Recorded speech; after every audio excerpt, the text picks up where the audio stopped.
NF committee to order. Councilor Walkenstick, since you're here on time, would you do our invocation? Yes, be it on. Dear Heavenly Father, we just, God, we thank you for the rain, God, and the weather. God, thank you for bringing everyone here safely, Lord. God, just be with us today, be with our thoughts and our heart's decisions, Lord, on the best interests of our tribe. And God, we just thank you for so many things. God, pray for those who are ill.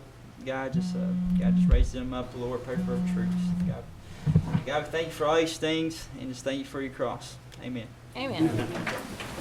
Shelley, would you do the roll call, please? Yes, ma'am. Liz Taylor. Here. Keith Austin. Here. Will England. Here. Jack Baker. Here. Harley Buzzard. Joe Bird. Honey. Sean Crittenden. Honey. Don Garvin. Honey. Frankie Hargis. Present. Wanda Hatfield. Rex Jordan. Here. Dick Lay. Here. Curtis Snell. Here. David Thornton. Honey. Victoria Vesquez. Honey. David Walkenstick. Honey. Ryan Warner. Honey. We do have a quorum. Okay, I would entertain approval of the April 28 minutes. So moved. Second. Have a motion and a second on the April 28th minutes. All those in favor? Aye. All those opposed?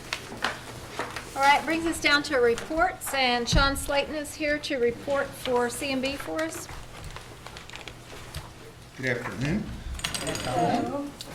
Be reporting on March. We had a consolidated net income of $15.6 million for the month, which was $1.8 million favorable to budget, and about $250,000 more than the prior year. Consolidated revenue was $92.7 million, $15 million favorable to budget, and businesses are doing really well. Won several contracts this past month on our diversified businesses, and we actually have a backlog of about $600 million in those companies. My hat's off to them and the effort that they put out to get to this point. Those businesses are probably 4, 5, 6 years old and started with zero, and are really performing well for us. Gaming continues to do well as well. I'm sure most of you have seen TV ads. Marketplace is changing. Market share is now being fought for. We've got WinStar advertising in the Tulsa market, trying to get patrons to go down there for a weekend, 2-night stay. They've got a special going there. Downstream continues to perform in the market, and then Buffalo Run is hitting it heavy with marketing revenue, marketing ads. So, game's on in the Northeast Oklahoma gaming market, and we're up for the challenge, I believe. I do want to repeat that what I've said over the past few months is January, February, March, and April are historically the best months. May sometimes softens up with graduation, and then everybody goes to the lake for the summer. So we'll come back together in September and hopefully hold our own this summer through vacation months. We have several projects going. The spa is getting ready to kick off, and we hope to open that November the 1st, I believe. Bids are getting ready to go out on that, and we'll see where we are with that. Outpost 1 next door is just getting hammered by the weather and the rain. There was more remediation there than we anticipated, and we're committed to doing it right and getting it done and not just patching it and going on down the road. So we're taking a little time there. Clinic wrap-up still underway. We have several items at Kui that we're still needing to address, and hopefully we'll get those, and a few at Sam Heidler. And we've had some issues down at Redbird with the paving, and we did a patch job down there to see if that would hold, and I was told yesterday that it did, so we're going to go back and redo that with that same type of technique down there and try to fix those problems. So Grove, the steel's going up quick. Red and his group are getting after it up there, and we hope to have that one open on January the 1st. And that concludes my report, the highlights, and be happy to answer any questions. Counselor Walkenstick? Hey, Sean, on the development in Tahlequah, Yes. what portion is going to be trust and non-trust as far as the casino, shopping mall? Yeah. Well, phase one is what we're doing now. Phase two is kind of the trust land. That's directly behind the road that's been put in, the main road that runs north to south, I guess it is. I think it's like the back 80 acres or 60 acres, something like that. The trust application has been filed for that, and we're just now in, On the 80 acres, is it just going to be the casino and the hotel, or is that going to be the shopping part? it'll just be the casino and hotel for now.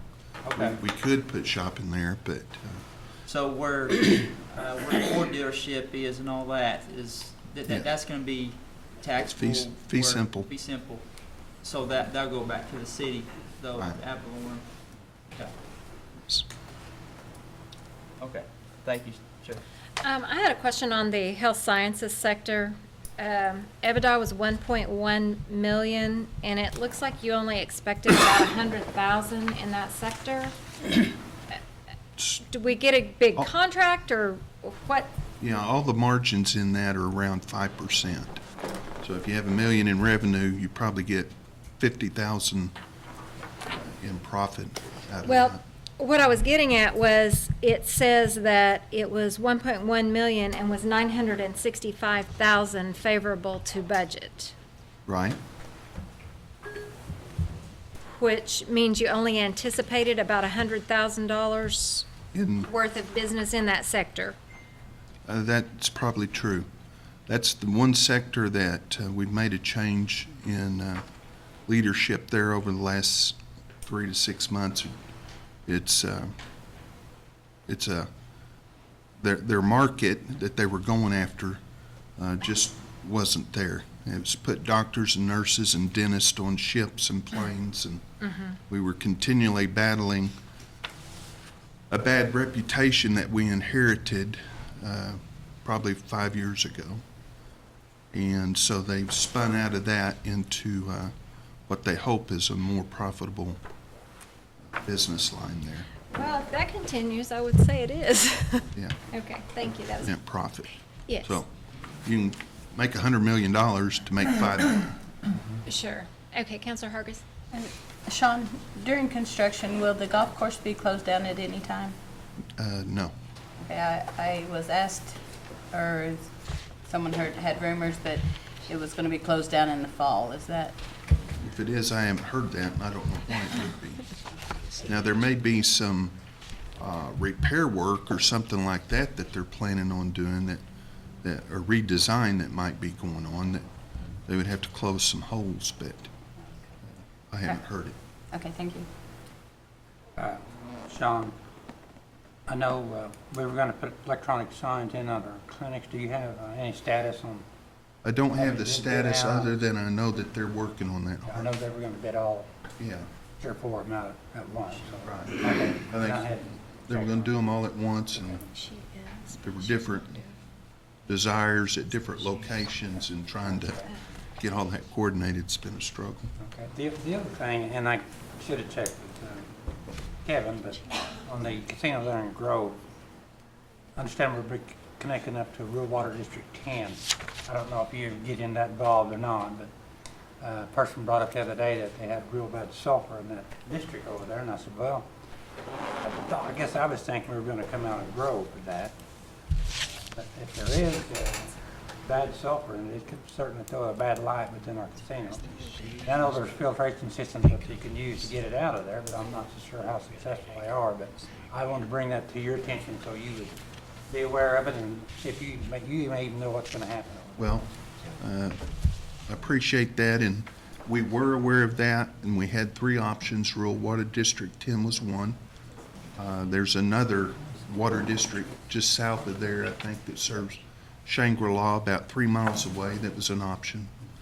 And then the city of Grove. Rural Water District 10 had pressure problem, have to drill another well for them. You wouldn't hit sulfur water into that. We were the first, and we were going to run everybody else down the line out of by Shangri-La. It was a 3-mile trip, and we couldn't just hook onto their sewer. We'd have to hook onto their water and build 3 miles worth of both lines.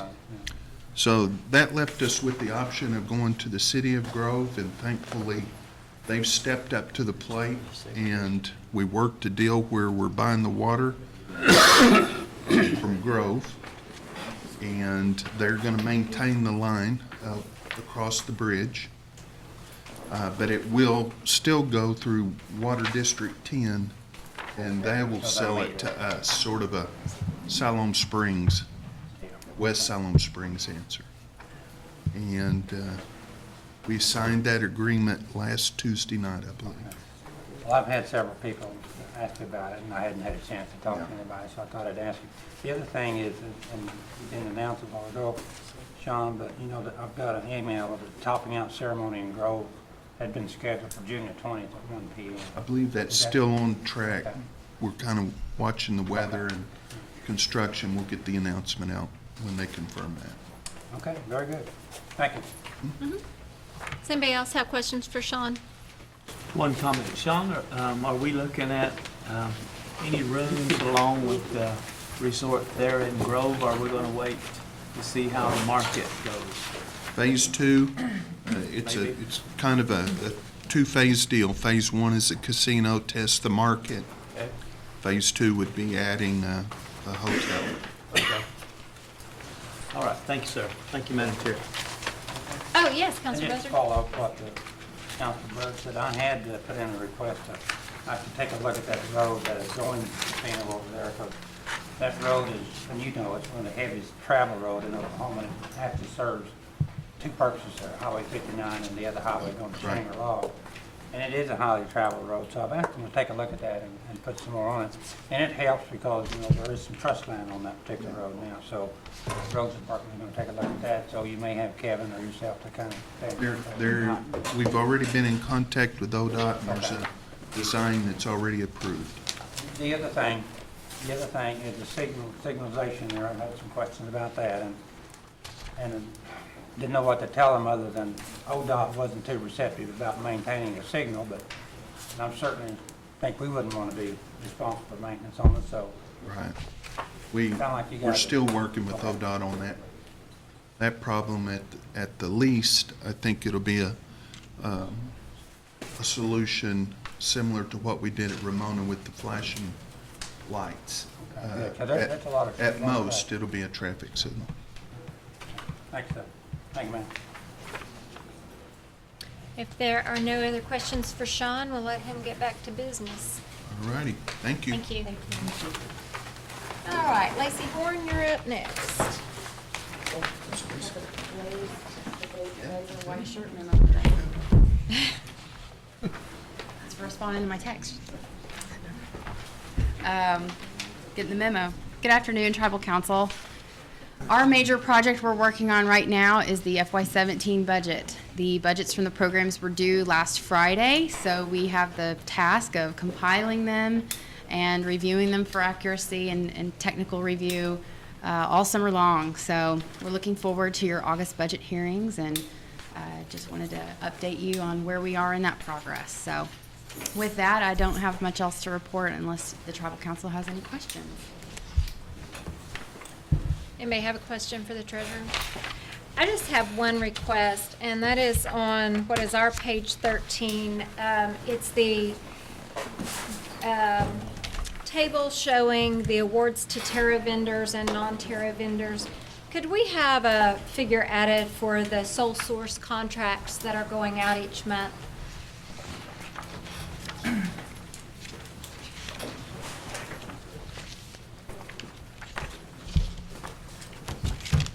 Okay, so an amount for sole sources. Uh-huh. Okay, now recognizing that sole sources will also include sole sources that we require for universities, educational facilities that we use utilities. So there's a lot of single sources that are included in that sole source where, there truly is no other vendor available. And I mean, let me visit with acquisition management and see what I can do to. That sounds good. I might visit with you offline to see really what you're wanting to see. Well, because- and we can do that, but I can also tell you this. I'm getting some heat from tarot vendors Okay. who say that the nation spends millions of dollars in this particular area. They don't get any of the action. And in digging a little bit deeper, I find that in this particular area, there's a sole source contract. And I'm just curious if, what's going on with that. I understand there's one utility here, there's one water supplier here, but I am curious to know across the board if there are vendors that are writing their own bid requirements so that it's going to end up, I have to have a green widget and they're the only one that makes green widgets. Sure. I just kind of like to dig a little bit deeper into that. So I can tell you, from acquisition management's perspective, as far as the specs go, we highly discourage programs from obtaining specs written by an individual vendor. And if we find out that that's the case, we find alternative ways of doing that bid, because we can't do it with specs from an individual vendor. That's Okay. not allowable. Okay. I will say that, sole sources are allowable from an OMB perspective and also from a tarot law perspective. The OMB has certain criteria that sole sources are allowable. And I can tell you that the sole source form for the past many years has just been a box to insert narrative language on why you're sole sourcing. But we recently revised the sole source policy and the sole source form to comply with OMB's new clear, bright lines on what is an allowable sole source. And so we've included the 4 categories for which the department would want a sole source. And so they would check that box if it is an emergency, a single source like a utility, no competition, and then I feel like there's one more. I should have OMB memorized at this point, but anyway, so we've changed that to where there's 4 choices for them to make, and then a narrative selection, and then also a section that speaks to tarot vendors as well. So we're making strides to Okay. reduce the sole sources, realizing that there are tarot vendors out there that can perform a lot of the work that we're doing here, provide materials, supplies, whatever. And so we're trying to steer the departments in that way, meanwhile staying in compliance with OMB rules and regulations. Okay, so it sounds like you're kind of on top of that, and I would just ask that maybe for FY17 to kind of think towards that, because I think other council members would be interested. I'm sure we all get calls like that where, I sell this and I never get any of the action. And if the tribe is truly making every effort to include tarot vendors and truly getting the best price on it, I'm all behind that. But we need information that we can take back to these people and say, here's what we've done, and are you seeking the bids? Are you looking for the bids? I know that they can't contact every vendor we have for every bid.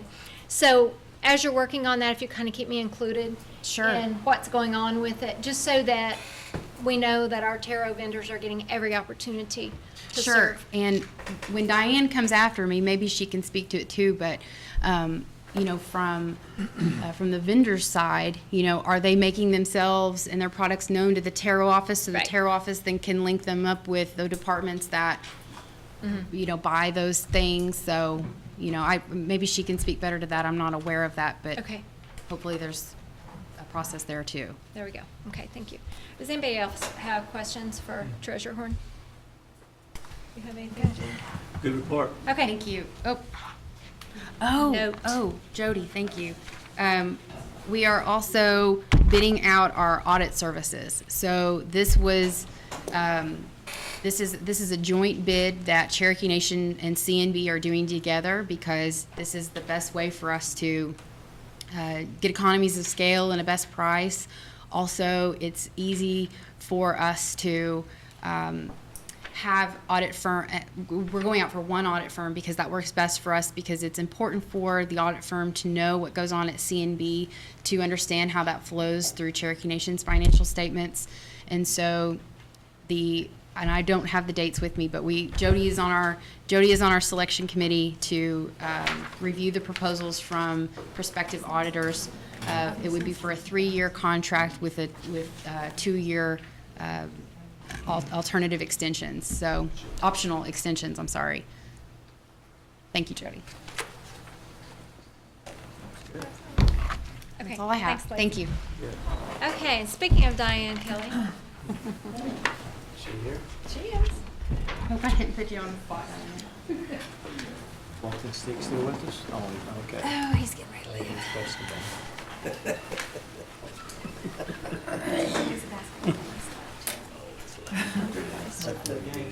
Yeah, no. Rainbow plays at 5 still. Okay. I just want to tell you that our summer program is in full swing, and we're going to have over 500 and something kids on the summer youth program. Jeff says there's a few of them that are actually calling in and saying, well, I found another job at McDonald's or someplace like that. And then there's others that are on the waiting list, so we're taking them off, putting others on there. So we've got over 100 applications right now in the pipeline that are complete, but we still got other applications that are not complete, and we still got kids coming in. Schools got out last week, and they're coming in, and they said, we just forgot about it. So we're still getting applications, even though the deadline passed. So if some of these kids quit, we'll put the others on. Summer interns, George got his applications completed. I think he's going to have 10 or 12. And they'll be introduced at the council meeting next month. He's got several people working with him. They'll do two weeks of orientation. They'll be meeting with some of you all. Then I think there's a trip planned to North Carolina for them like they did last year. And they'll be in 8 weeks of employment. And then the summer youth program starts the week after they start. And we will have a leadership day for them over at Job Corps, and then we'll have a banquet for them at the end of the summer program that'll be over at the ballroom. I think some of y'all will come over there. I think David was our speaker one year, or he came and ate with us. I know he was over there. And Speaker Byrd, different ones have come on. I didn't know whether economic development projects. We're continuing to work with Macy's, working with State Commerce, Tulsa Regional Commerce, Chamber of Commerce, other workforce businesses in the area. We've got bites on several economic development ventures. They want to name them like they name these hurricanes, like Project Wood, Project Apple, and stuff like that. So we have to go back and look at our files, and we were looking for Macy's and we couldn't find it. It's under Project Socrates. So they're all names like that. So as soon as the deals are finalized and they decide they want to come to Oklahoma and they want to come to the Cherokee Nation, we will share that information with you. I think some of you council members are aware if it's in your specific district, because we've talked to some of y'all about that. We have some good paying jobs. If all these happen, we'll have around 3,000 to 4,000 jobs. They'll all be in the northern counties. Yay. The businesses are referred to, like I said, as these projects, and some of the things that Cherokee Nation can come to the table with the state on is, you all have your road monies if they need a street widened or if they need a road paved. We've got economic development with CNB. We've got workforce. We've got OJT. We've got federal grants. We can work in unison with the state. So there's a lot of things that people in Oklahoma can do that maybe Kansas or Texas can't. And believe it or not, we have better incentives than Texas. And so it takes everybody in the Cherokee Nation working together. she's not a doctor, Secretary Sarah Hill has been real good about working with us on projects on the environmental end of it. Michael Lynn with roads. I mean, I couldn't ask for a better bunch of directors to work with, because anytime you pick up the phone and call them, they're receptive to doing whatever is needed to help for the well-being of the Cherokee Nation. And that's very rewarding to know that. We've got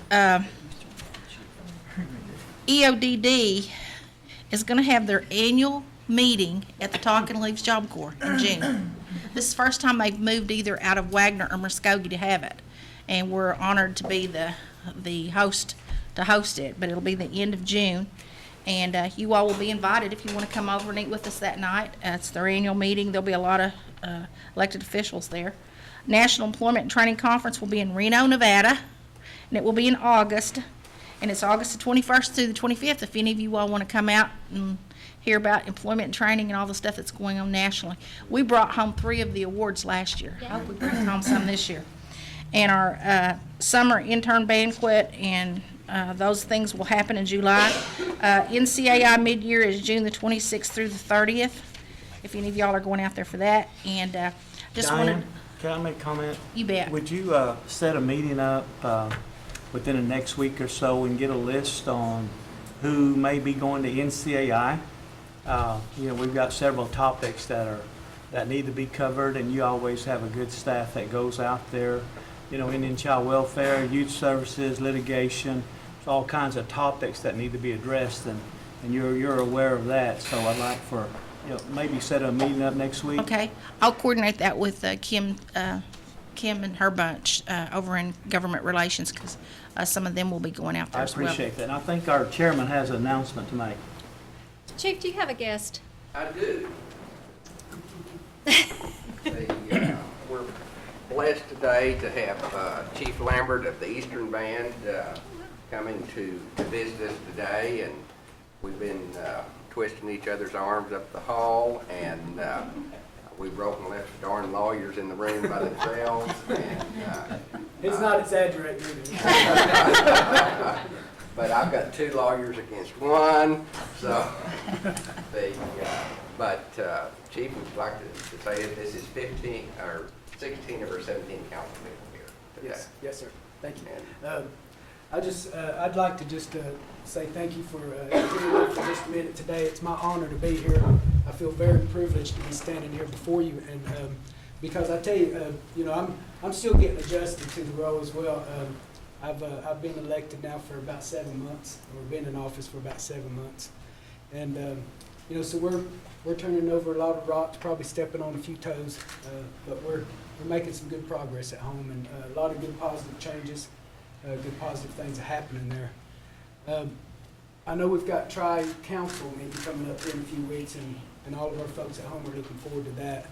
We've got this one issue that we're dealing with right now, and Chief Baker and I, and I think we're going to find a good solution to some of these concerns as well. But council sitting here today, we've got a 12-member council at home, so I don't know how y'all can get through 17 voices, but so it just adds more to it. But we've got a lot of common history. I mean, we are the same people, and it's very important to me to continue those bonds, the relationships, the family gatherings that we all share. I know I got a lot of people at home that come out here for speakers gatherings and different things, and love it here. I was telling somebody just a few minutes ago, whenever I come driving in, I can see why our ancestors chose to stay here. This is beautiful here. You got beautiful country. It reminds me a lot of Cherokee, except for our mountains are a little bit more steep. Yeah. But it's my honor to be here, and thank you. And Speaker Byrd, thank you for coming out during the inauguration that I had a few months ago too. It meant a lot to me. Appreciate that. Sure. Good to have you.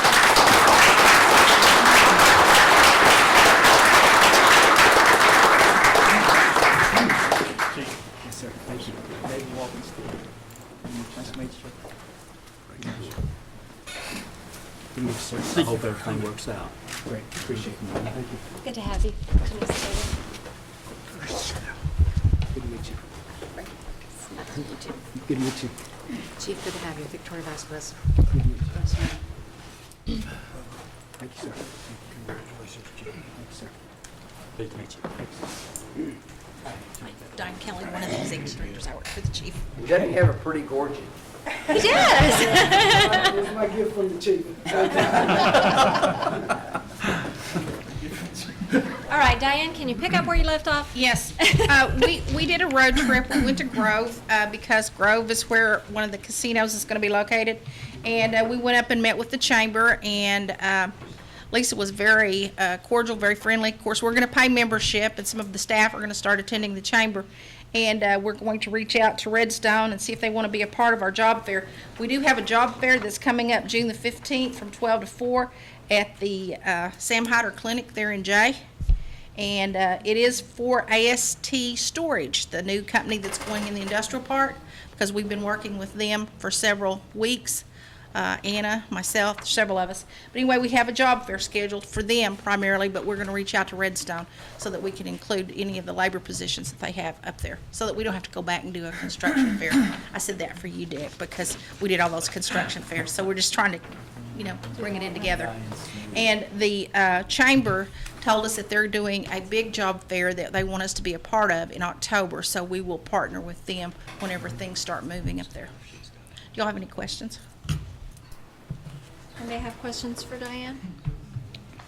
I just want to say I was glad to see one of our reentry participants featured this month. I think that's a great program, and I know Daryl is as proud of each one of those as he is of his own kids. So, He is. that was good to get to see one of the stories and read about it. And I can respond to what Treasurer Horn said. One of the ways that Becky's shop, whenever we were a lot smaller and we didn't have all these, could reach out to some of the Indian-owned vendors whenever there were certain things going on. That was one of the reasons why we established the bid centers. Anna's shop over in Commerce has the bid shop, which is over in the motel, and they also have an office in Claremore where the housing authority offices that Gary has, my offices are located. They have a bid office there. They can assist any tarot vendor by looking at various things that are happening, and they can assist them with finding out about certain bids. So that's a place for them to go to, and you can share that with them. The other thing is that we have a big vendor fair that happens in conjunction with the tarot banquet in the fall, and I would suggest any of those tarot vendors that are interested to come and be a part of that vendor fair, because that helps them to network with all these other businesses. But at the same time, our businesses go through that vendor fair and they see all the different products that these businesses can offer. So it's kind of twofold. It allows the program side to go and see the vendors, but it also allows the vendors to meet with those programs. And they can also look at other vendors that are tarot vendors and see where maybe they can collaborate, or even look at subsidiary companies to assist them with some of the products that they're putting out. Good report, Thank you. Diane. Good report. Brings us to Commerce with Ann and I.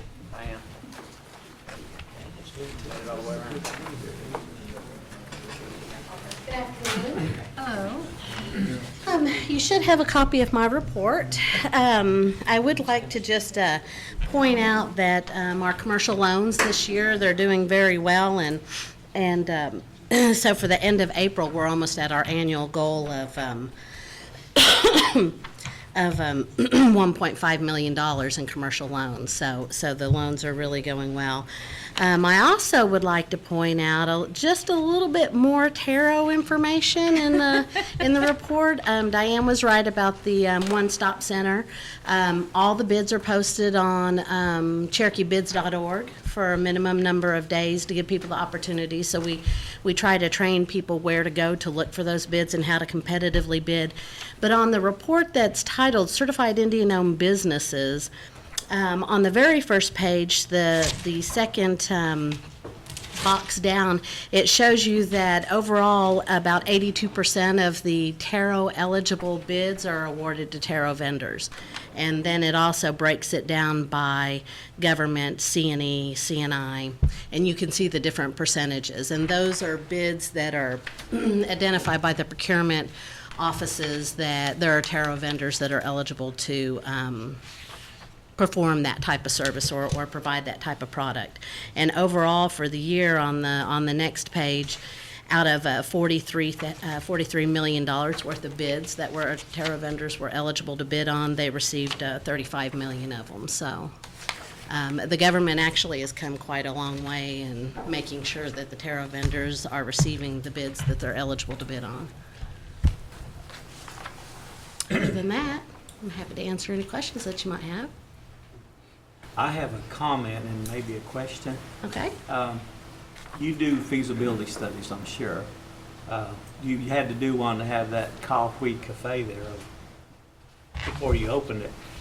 Something to look into. This may be something we can do, maybe not. Would you see there at our wellness center at Marcoma, we have 10,000 members, okay, coming in and out.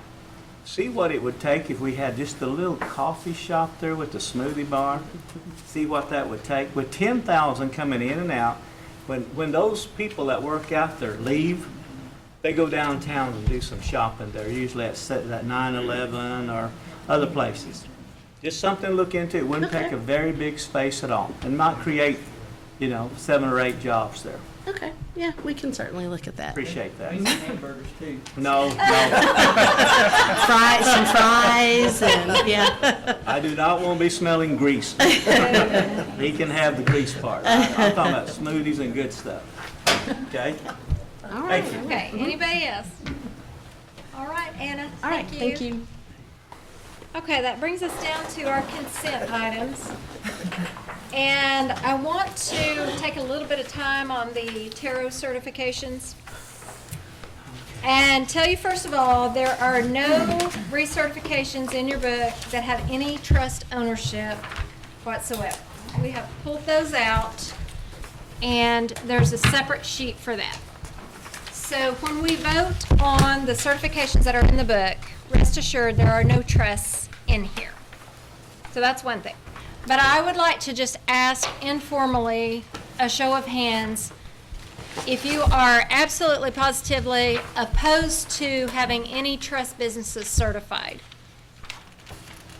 Raise your hand. Question. 3, okay, go ahead. These tarot. Hang on just one second. Am I breaking any rules No, on you're discussion? fine. Okay, thank you, go ahead. These on this list Uh-huh. were already approved before, correct? They were approved in the past. Yes. Yes. They have been, There are no new ones, this is what I'm one does asking. not have it on here, but I was looking at them and it was like 2014 they had been approved. These are recertifications. And so what I want to know is if you are absolutely opposed to any trust ownership whatsoever, I want to have, go ahead. They're actually within the book, they also have the new applicants as well that are requesting certification. You should have, but there's also your recertifications included. Okay, but am I correct in telling them there are no trust There are no ownership trust in our owned, book yes, yes. whatsoever?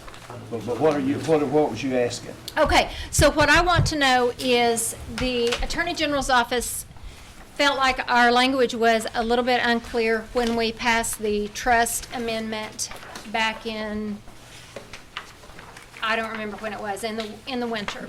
And they have proposed some language to state that if a business is 51% or greater owned by a natural individual who is Native American, that 49% or less can be trust owned. However, if this body, the majority of this body, does not want any trust ownership, even in a minority interest, I would like to go ahead and give Willard the go-ahead to send a letter to all of our trust-owned businesses who are minority trust-owned that they need to restructure their business. So, okay. Is that not what we agreed to when we discussed that? And- That was my understanding. Okay, again. and what I have found out, my understanding was the ones that had already been certified in previous years would be grandfathered in. See, I understood And that we you, would and I think alert Counselor them. Lay understood that, no, from going forward, you're not gonna be certified. And so that's what I'm trying to find out today. I don't wanna keep these people on the string And for can another we, 30 days. can we table these until next month and look back at the minutes of that? I think Willard has a pretty good idea on the discussion there. We talked about it in length in the past couple of days. Would it be all right, Jack, if we voted on what's in the book? That has nothing to do with the trust, Right. and then discuss this? We can at least get these off the table. Okay. You want to do that? Can I get, Make a motion to approve those that are in the book. Second. okay, so I have a motion and a second on the new ones and recertifications in the book only. All those in favor? Aye. Is there any opposition? Okay. Okay. Now, yes, Jeff? So the discussion actually is whether we want to have certified trusts that own a minority in the business. So that's the question. Right. We still have 51% Not right. Cherokee Right. owned, and the minority's going to be in the 49%. Right. In the Trust. trust. Yes, ma'am. Madam Chair, if I could interject, I think I've discussed this with you and Councilman Lay. We have a total of 7 that are overall out of the 800 and something applications. These are all research. They are not new ones.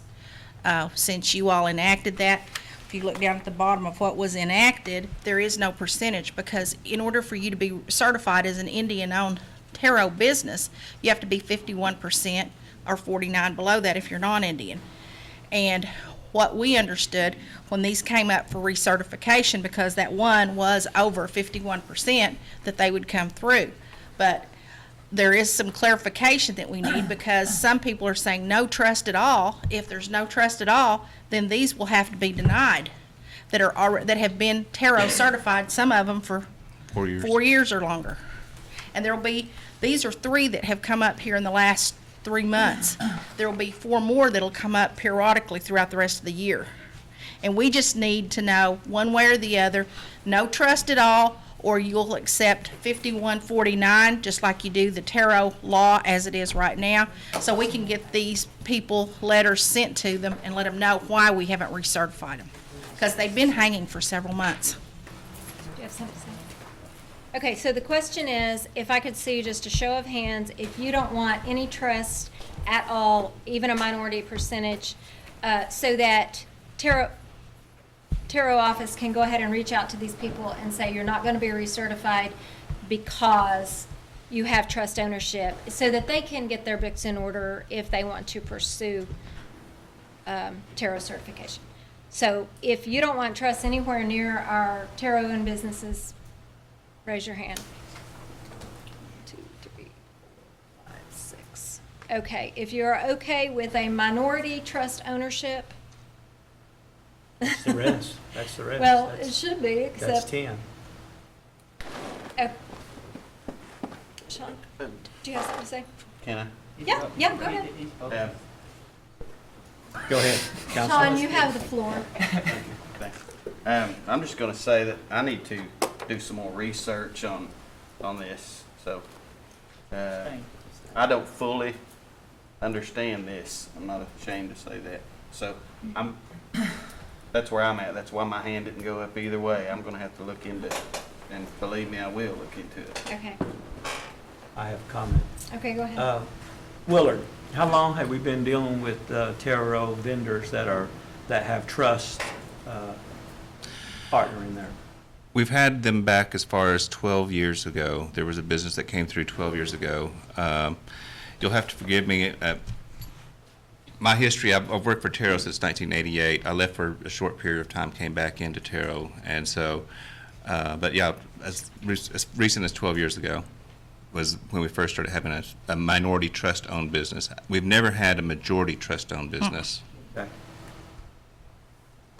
What's the pros and cons? I mean, the type of companies that are actually getting into the trust would be, give us some examples. A lot of companies that are in the medical area, simply to protect personal assets, will put a portion in trust. That way, if something should happen, court intervenes in some way, their personal assets are protected, but in the business, which is owned by a trust, would be taking the brunt of that. So it's not their personal assets that are tied into the business.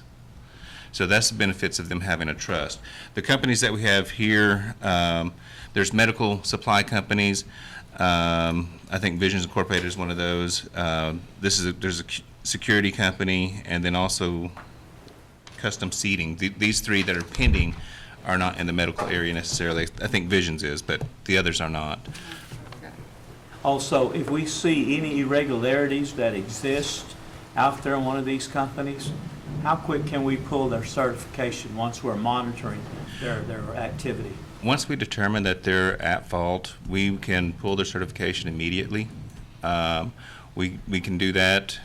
Of course, they do have the right to appeal after we do that, but we can pull it immediately. So if it's a problem that comes up, we can pull it and take care of it. And if we table this and give 30 days, if they're at this time, there's probably not an urgent need to pass this today, because we have some council members that need to do a little bit more studying this topic. There is not, I don't want to say there's not an urgent need, because if I was one of these businesses in pending status, I would want to get an answer.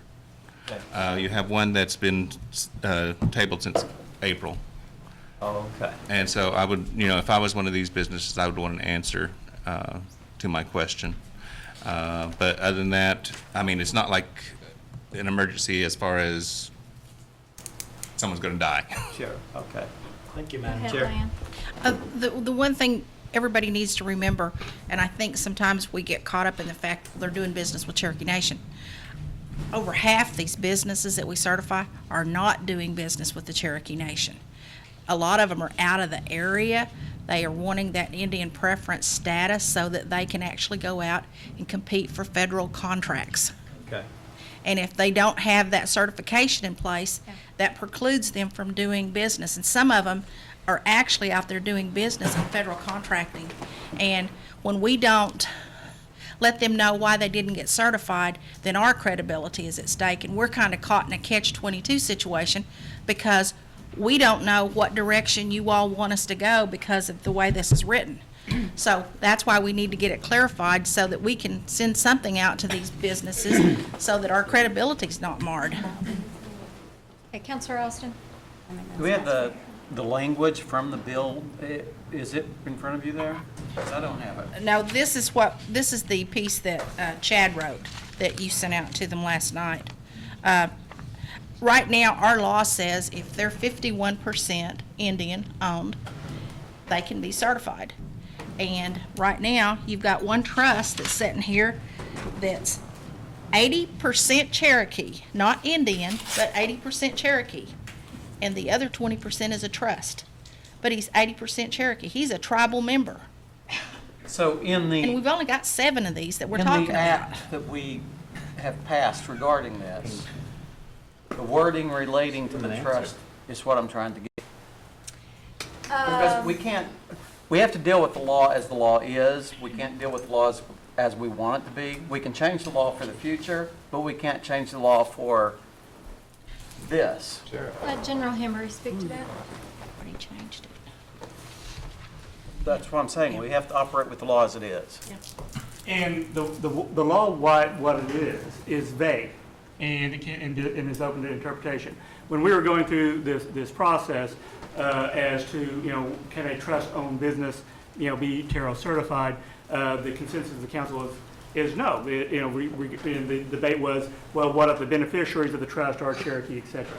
You made a policy decision that trust-owned businesses could not be, and that was what was put in the statute.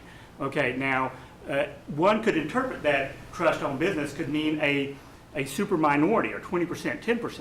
That's why the act needs to be clarified to come into line with what Ms. Kelly just said, is that the status of the TARO law is, if you're 51% Indian-owned, we don't care what your 49% is, period. You are you fall under the TARO certification.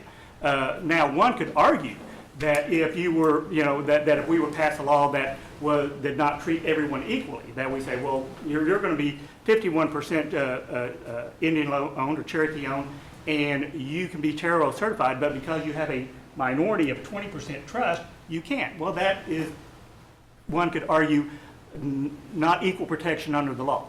That's why we have, that Chad Harshaw in my office drafted a TARO amendment to clarify that that clarify the 51% Indian-owned, 49% trust-owned, which would be in line with what the Terrell law already is copacetic, is good. That's the clarification that we need. Right now, the law is vague. It can be interpreted either way. That's why we need a clarification. That's why we need a vote on amendment. That's why it needs to be in writing, brought forth to you, put on an agenda, debated and voted on. And then that's the process that, in my opinion, needs to occur. But we don't have, but we've got to deal with these three right now. And that's a, I will tell you what in my opinion, when I believe, if someone would have me testify as to the legislative intent of the last amendment, was that it was intended to be, if it was 51% Indian-owned, it's Terrell certified, 49% could be trust-owned. Okay, that's not how the law was written. It could be interpreted either way. I think right now you could interpret the law any way you want to. So as to what I believe the legislative intent. But what I would highly recommend is that you not take any vote on any partially owned trust business until next month. You already have the language in front of you for next month. Vote on it, clarify it one way or the other, and then for instance, this company, he or she will know that my 20% needs to be reorganized, or my 20% trust ownership is fine. But that's what the amendment will clarify. 51% Indian owned, which is the way the status of the law is now. 49% trust owned would be fine, and that's what the amendment before you would state. so I still have the floor, I believe. Do they remain certified until we get this cleared up?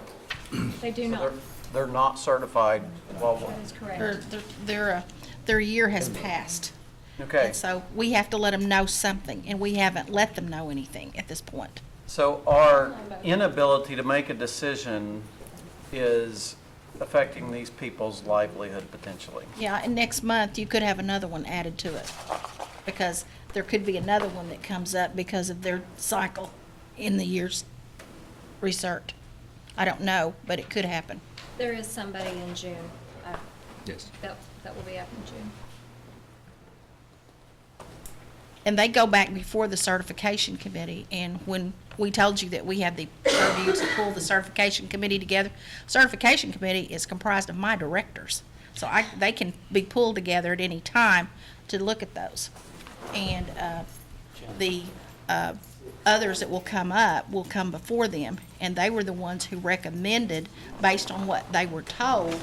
And so that's why they're saying, you need to get clarification, because we could interpret this one way and somebody else can interpret a different way. And really, if we decertify them right now, they can actually appeal to the ALJ, the administrative law judge. Well, under that, knowing what I know now, I believe that I would support that we recertify these, because us not passing a clear law is, I hate for these businesses to be punished by the fact that we didn't pass a clear law. Okay, yeah. And then we clear up the law. Yeah. You yield? I yield. Counselor Jordan? Yes, Willard, if they're putting it in trust, so if they get sued, they can't get to the personal assets. Is that correct? That's why a lot of them do it. I'm not saying that's. Why don't they do an LLC? Does the same Or a thing. corporation? Could. I can't speak for any of them as to why they don't do that. My thoughts is that it's a little bit more difficult to form an LLC than it is to form a trust. Actually, it's easier. I know for a fact. Okay. Yeah. That's all I got. I think they just go off the advice of their own attorney, and if their attorney likes trust, that's what they recommend. If theirs likes LLCs, that's what they recommend. Frankie, enlighten us. I don't know about that, but considering the discussion and the fact that the amendment that we passed conflicts with the 51%, qualifies you to be certified. I think, I would suggest that we repeal the amendment and revert to what is on the books and just stick with the 51% native owned and you're eligible. I mean, that's my thought. It's good thought. Because otherwise it's not fair. Thank you. And the general just said there's language in front of us. I don't have any language. I emailed that last night to Okay. everybody. But we don't have it in print to look at. Is that what Elaine, he's got a saying copy. right here? Okay, I've got Buell in front of me. Dick, are you? There it is. And I think, the old language on there, Down at the bottom. I think the amendment said no trust, and that's why we're probably hung up here. Is that correct? That's the way you look at it? Thank you. The weeds that we went into with this whole thing was when a business would be wholly owned by a trust, and then they would break it down that the beneficiaries were 51% Native American. And that was the intent, that regardless of the beneficiaries, a business could not be wholly owned by a trust.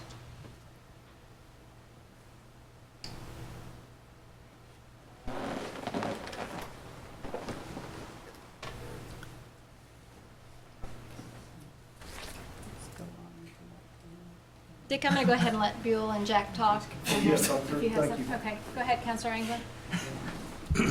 Well, I agree with Frankie, Ms. Kelly. If the 51% is Cherokee, and because that's the way my business was back in the early 90s, I was 51% Cherokee. My wife owned the other percent, which was non-Indian. I mean, she could have been a trust. I mean, no matter what, just as well. So now that I understand this whole deal about this trust thing, I see nothing wrong with the majority being 51% Cherokee owned, and then no matter what you call that bottom part, it is what it is. So I would agree with, I think that's the way Frankie mentioned a while ago. We need to just repeal that trust thing, just take that language out and just say 51% Cherokee owned, period. And then whatever the bottom part is, it is. That way we can get these people certified and keep them going, because they could be detrimental to their business. You good with that, Will? I would agree with that, yes, that's very workable. We've worked that way For years. since we started, and, I think the part of the trust ownership, it came up because the company that started all this, I'm not going to mention any names, but the company that started all this was majority owned by a trust. And I think that's what started all the trust questions, and it just rolled into all of this. Councilor Baker, do you have a comment? Yes. If this is going to be on our agenda next month, then we're a little premature, since it is not on the agenda today, in discussing this. And if we have to vote on these three today, then I make a motion that we table these three until next month. Second that. That didn't help. Can we amend the agenda? You can get 2/3 of the We vote. amended it, didn't You get 2/3 Well, of the now vote, you what can are we amend amending the agenda for? Because what we're talking about here, I'm trying to get a feel for whether we even need to bring this alternate legislation through rules next month. The feeling, Write something up, bring it through. okay, Well, what you have right now is, if we've got this item on the rules meeting next month, then we were just told that these guys need an answer. Yeah. I mean, that's what I'm basing it off of, because you guys have to work with them. We just passed the legislation. If we repeal it like two counselors are saying, then at least as long as you're 51% Native American owned, which was for years. Correct. I don't know how that trust even ever got in there. Then we're letting these people go and do their work, and then we can pass legislation next month And once they see that, they'll go correct their trust LLC if that's the appropriate way to do it. Is that correct? Correct. All three of these, one's 51% Indian-owned, the other one's 52% Indian-owned, and the other one's 80% Cherokee. Yeah, they need an answer that we've tabled this twice now. Let's prove it. Well, you one made the Got a motion motion to to table. second. I it. rescind my second. I'll make a motion we approve. Okay. I thought you just seconded a table. He just I back just rescinded it. Table I one. make a motion Can you to do that? approve. Yeah, yeah. You can't second. Yes, General? The most second. Second. Yeah, Okay. Wait a minute, we got a motion and a second. Yeah. We've got a motion and a second to approve these. Right, yeah, the original motion on the floor is to approve the list. We've done that. We've done The it. list in the book, we've Now, approved. we're hung up on these three We're hung up on people these three. that we haven't been talking And to now we're back because we don't know what to to do. approving these three with a motion and a second. I would recommend, you have a motion to, and approve to approve those three. No, That's not Jack's motion. mine was to table. You have a till after motion to we- table that's not debatable, not amendable, must be Right. taken a It's vote supposed to be- now. Okay, all I those in rescind favor? my second. No, we had another second. I was for Did you have a second for my motion or his motion? Both of them.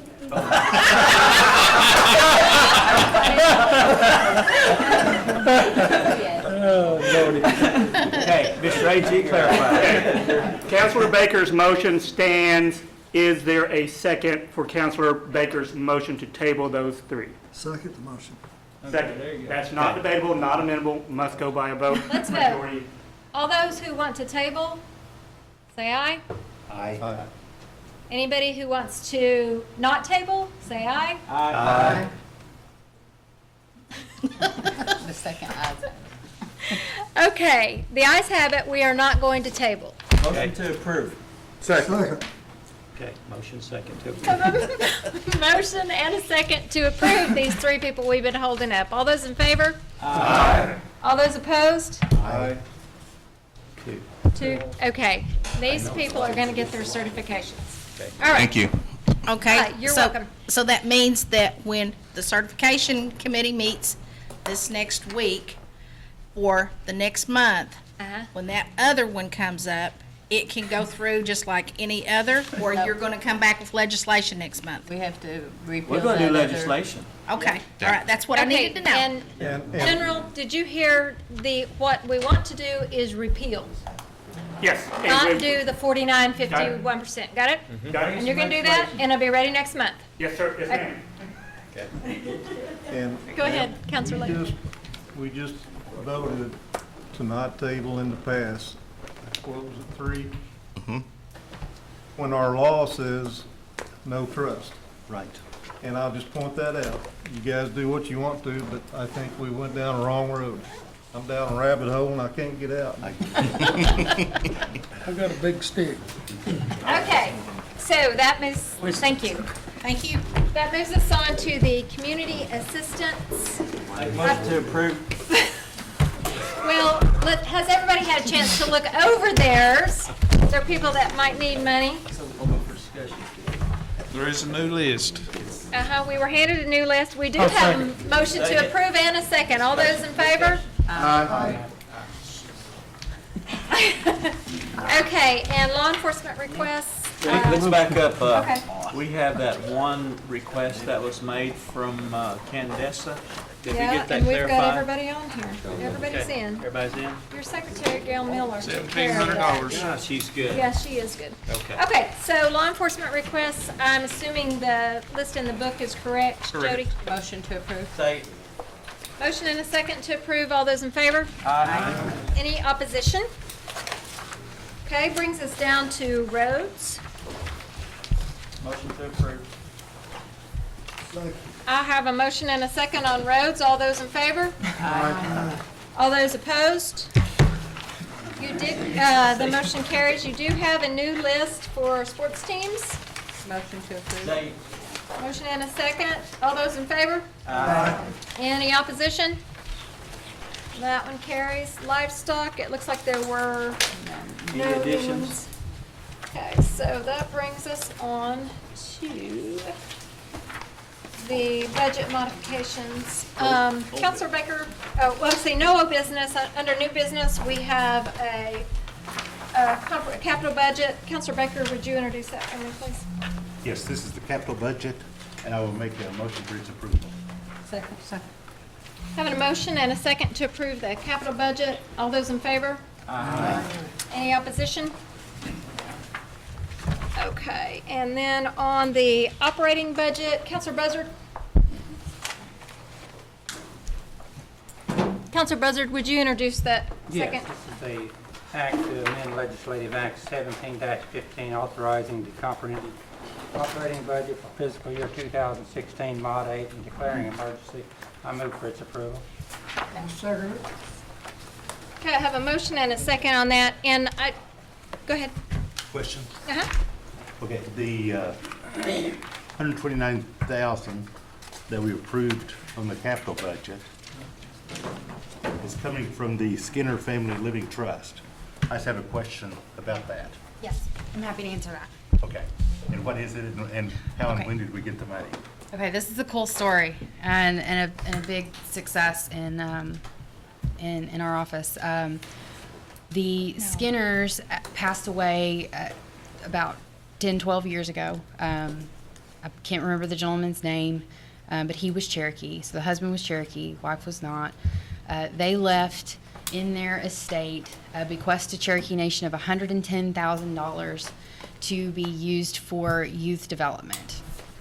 And so the $110,000 was supposed to be invested, and we were only supposed to use the income off of that principal balance for youth development. And so I made an inquiry with the trust attorney and asked if there was any way that we could take that $110,000 and use it for a one-time purpose, which would be the renovation of the John Ketcher Youth Shelter, because it's in bad need of repair.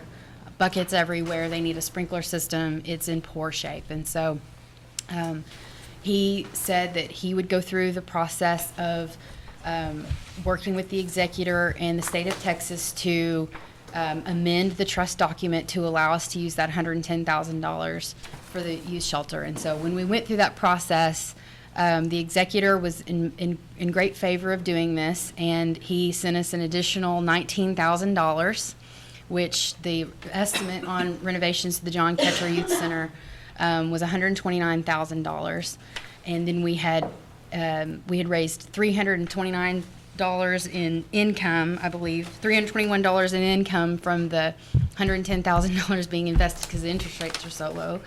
And we got word last month that the state court in Texas had agreed with our request. It fell in line perfectly with what the Skinners did during their lifetime, which was give to youth centers and shelters. And so this is the work that they did. And so this budget brings the money, because we had to have a place to house it, so it was housed underneath Education Services, and so and that's where the investment lie.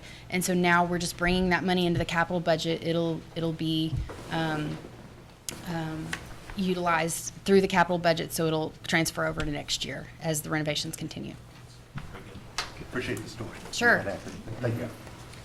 Okay, I don't know if anybody else reads the budget modifications, but there's one item in here that I declined to sponsor due to the J sewage system.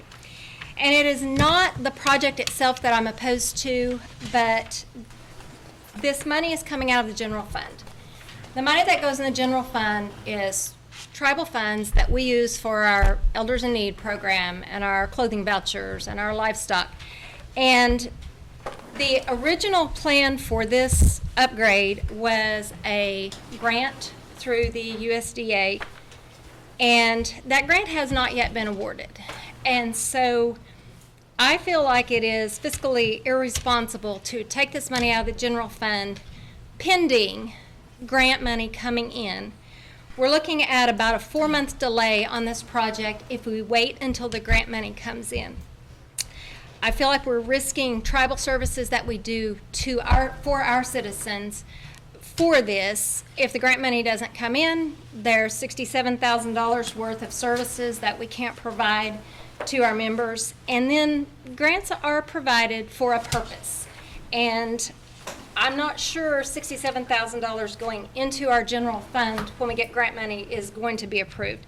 And so that was my one issue with this budget model. So, yes. And I'd like to speak to that. And we have discussed this plant going into J. We had our poultry processing plant closed down, 300 people out of a job. This tank company comes into town and he's already building the building. His first tank is supposed to be delivered by the end of July, the 1st of August. So he's went ahead and done that. Jay is a really poor community and we need jobs. And this is going to create initially 25 jobs just like this. And hopefully once he gets going, it'll create another 75 to 100 jobs, making 100, 125 jobs in Jay. Well, the town of Jay, they don't have any money like a lot of towns don't have money. So they put up some money, and the Cherokee Nation put up enough to make $25,000, but we need another $67,000 to get the sewer run over there. Well, Ann and I and the secretary have worked with some of the people, and so has Diane Kelly. So this is going to mean either it doesn't open up and we don't employ people there in Jay, or most of those are going to be tribal citizens, probably 75% will be tribal. No, I'm against it. So it's really important that we get this sewer over there, and that's where we brought it to the council today. And I know it may be some money that may be taken out of general fund, but hopefully we have enough in our carryover funds to cover anything that we're going to be taking out. Anna Knight is here to talk about the grant, and I've asked the secretary to say a word about how our chances are of getting the grant. So I'd like to have Anna or the secretary to address that. Certainly, and if I could also defer to our treasurer, who is one of the most fiscally prudent and conservative in terms of financial management of any government leader that I know. And so when our treasurer blesses something like this, I sort of put a lot of stock into that. This is investment in Jay. I think the counselor, the chair lady, has got a principled reason for having concern about the timing of this, but the administration's position is that this is certainly worth taking advantage of the timing and getting this amount of money to Jay now. We think the risk of not getting the grant are extremely slight given the score that we've got, the feedback we've got formally from the agency. And so as a matter of timing, sometimes we do ask this body to step out just a bit for the cause of jobs in the community, and that's what we're asking the body to do now. But I do want to defer to the treasurer, who's much better versed in the budgetary aspects of it. So I will say that, Chairwoman, your concerns are absolutely valid. And if this was $670,000, it would be a no way, no deal. $67,000, we do have that in carryover available to bring this into the budget. It is reasonably expected that we do get this grant. And, you know, our grants team has been outstanding at the grants that they do. Anna and Shay Smith can really knock out a grant too. And so when they're told by the agency that this is the highest score that they have ever seen on a grant, I mean, that was enough for me to kind of think of this as a sure deal that Gen Fund was going to get their money back.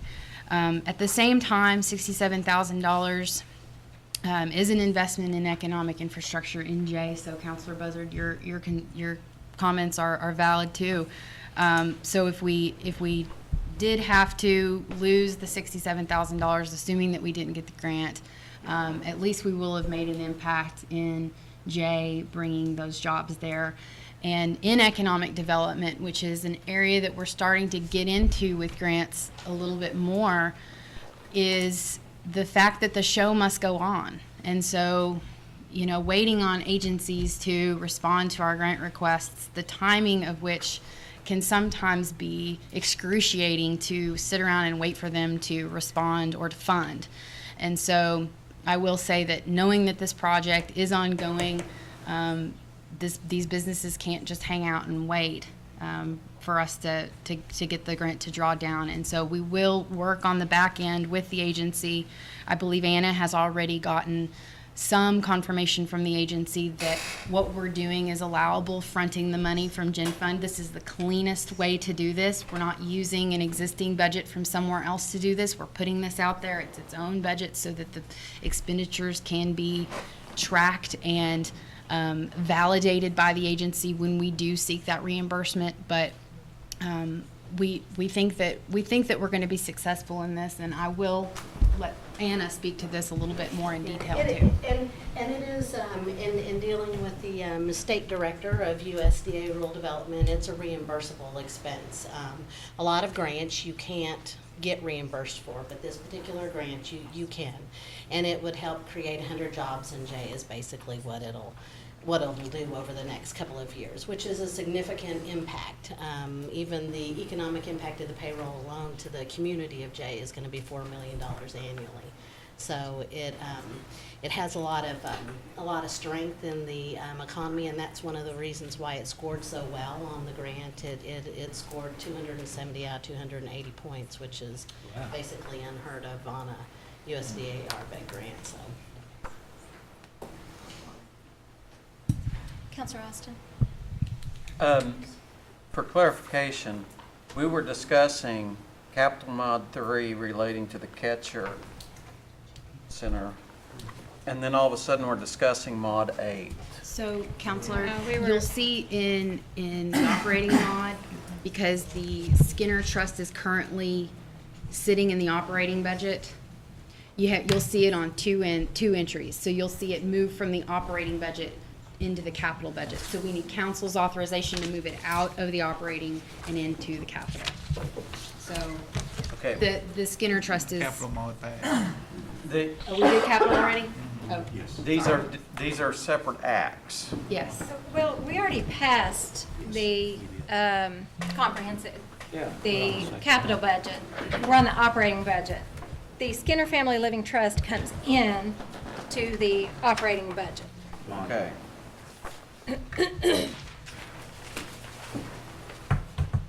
Okay. Okay, so if you're clear on what's going on, all those in favor of this mod, say aye. Aye. And am I the only one that's opposed to it? Yeah. So got it? So it passes. Okay, so are there any announcements? Yeah, Rob, I hope that helps you with the water, your people in your area. Of course, they're still out there, they were out there, they tore everything up this morning, that they find that leak. All right. I think they did. Harley, probably a good thing for you guys in Delaware County. Well, is anybody here from that organization? I don't know, I was thinking you, Rob might be, but I don't think so. Well, we've talked about this before, and actually, I think Bruce Davis told me they went down and looked at one of these aquaponic systems. And I think what we've got here on the table is, Bruce, are you out here? Bruce? Can you give us a little bit of a description of what we're doing? As far as the building light? Yeah. Coming in, we've got two scenarios here. One is I think it's a 40 by 50, and the other is a 40 by 100. Costs money, but I want these people to kind of tell us what they've looked at.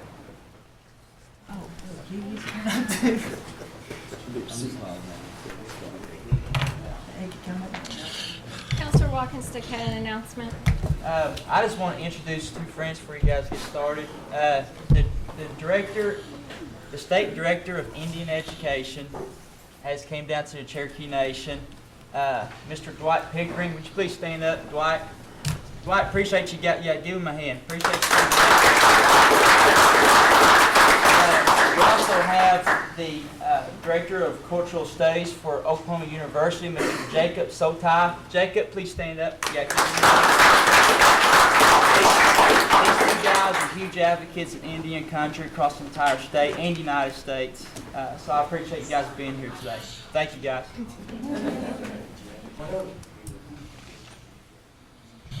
Good afternoon. Oh. You know, a couple of meetings back, we had a guest speaker named Nisi Osborne came and talked to us about aquaponics. And we've visited a couple of farms, and GV went to a farm last week in Tishomingo, and he has firsthand information, and I'm going to turn it over to GV and let him explain what he saw and what he thinks of the program. Thank you, Bruce.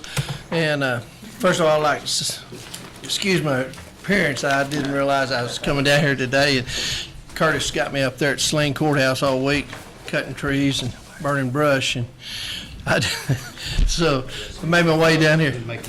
I hope it's looking really good. So we really put a new face on Sling up there. We've had about 10 guys up there since Monday working. So, but anyway, I had the opportunity to go to Wilburton, Tishomingo, and we looked at the latest and the newest and the first one they ever built. There's two brothers down there, and he's a teacher at Wilburton down there, Eastern State, and so he's been in this business for about 5-7 years, and it was just overwhelmed. I thought I was going to see something like maybe JR out there had cellars, and it's not nothing like that. It's a greenhouse, and the tubs are fiberglass or 4x5. They hold up to 3,000 plants, and they just had goldfish there, and on a 250, 300-gallon tank, and all they use is what you use on a swimming pool. A pump like that. It irrigates the water and goes through and comes back out, and then it goes back into the fish tank after it goes through. And I was really impressed. I took Mark Dunham with me, our garden. He's a graduate from OSU, and he's been involved with it before and looked into it, and he was really impressed. And Chris Barnhart went with us, and those two brothers have been awarded about everything that can be awarded across the nation. And they've really done a splendid job, and I think their design is almost flawless.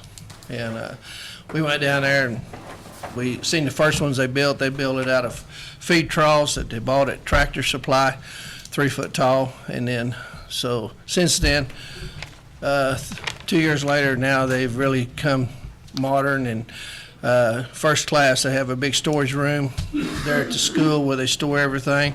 They can make it any color that you want to make it. The tubs, the racks. The racks are, he got up in one of them and jumped up and down, and that's how stout it is. And so it's indestructible. And he made a pretty good offer to us to build one, to install it the way we wanted to install it, and to run it for a year. And then during this time, we get interns, people here, to learn how to run it, and then go from there. And then, yes, Joe. You know what we might do, since this is fairly new to everyone? Harley and I have looked at some of it in the beginning when we first started talking about greenhouses and doing community gardens and so forth. This aquaponics is kind of a new concept. We have a few here in this area. I think to get in on a smaller project, be like 50,000. If you're going to do like 100,000, I don't know what the square footage on that, Bruce. If you're going to do 100,000, I think it was 30 by 90. Then they send someone down to train us, and they manage it. Yes. You know, at this point, our next meeting is June the 30th. I would recommend just getting information to the committee here, so we'd have time to review it and read it, and give us option A, option B. It would be much easier for us to do that. And then you could give us either a slide presentation, give us some numbers, and get us the footage on these these projects you're talking about. Would that be good, Harley?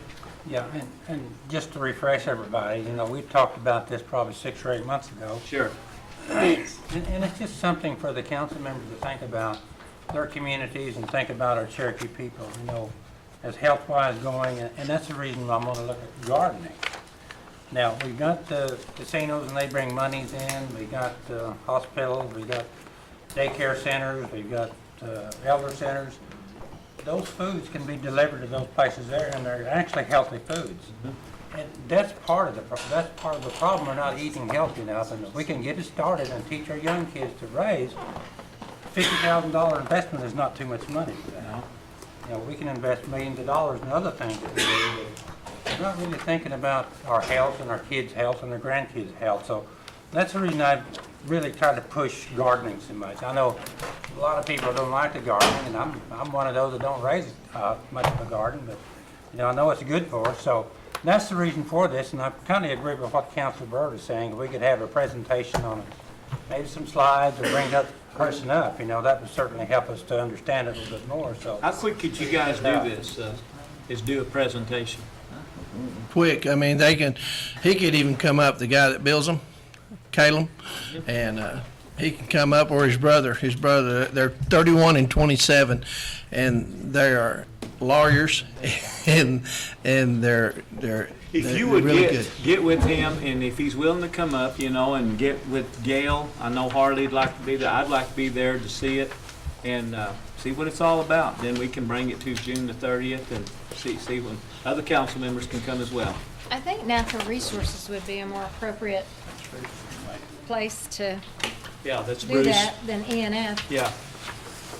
I could make a Resource committee. motion to adjourn. Do I hear a second? Oh, Sean? That's your second? Go ahead. Counselor. I was just gonna say, I was just gonna ask while we're talking about it, now what's the difference between like John R.'s setup? I mean, 'cause I was there a couple of days ago and it looked like a jungle in there. It's growing Okay. like crazy. Well, their tank's in ground, okay? There's 4 maybe, has a fish in ground. Okay, their tank's above ground, okay? They can go up to 1,000-gallon tank, 350, whatever. And they're really, I don't know. Those brothers, they put on seminars and everything, and they think that these people that come to seminar, they're no longer in business that built this for JR, and so. Well, But now I was just gonna say, if anybody's curious about it and haven't seen it, it's a neat thing that they got going down there. Oh, yeah. I mean, and it's just, in fact, one of our community buildings, it's just right down the road. And I seen it about a month ago and it was just gravel.